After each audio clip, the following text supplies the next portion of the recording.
বাগেরহাটের মোংলায় উপজেলা প্রকল্প বাস্তবায়ন কর্মকর্তার স্টোর রুম থেকে ২ বছর আগের বিপুল পরিমাণ ত্রাণের খাদ্য সামগ্রী উদ্ধার করেছেন নাগরিক কমিটি।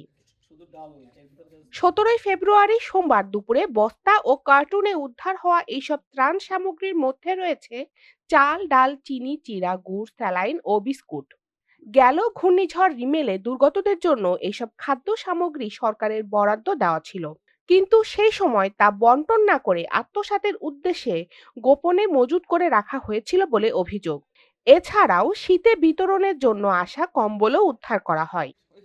এই গুদামের ভিতরে আমরা দেখতে পারি তেরানের খাদ্যদ্রব্য পড়ে আছে, কিন্তু সেগুলো বন্টন না করে এই জায়গায় নষ্ট করা হয়েছে। এখানে কম্বল সহ বিভিন্ন মালামাল যেগুলো গরিবদের জন্য, যেগুলো হচ্ছে দুর্যোগপূর্ণ এলাকায় দেওয়ার জন্য বিগত 23-24 অর্থ বছরে আনা হয়েছে, কিন্তু সেগুলো এখন পর্যন্ত দেওয়া হয়নি, এখানেই পরে পরে নষ্ট হচ্ছে। এ বিষয়ে বাগেরহাটের অতিরিক্ত জেলা প্রশাসক মোহাম্মদ আরিফুল ইসলাম বলেন, বিষয়টি আমি খোঁজ খবর নিয়ে দেখছি।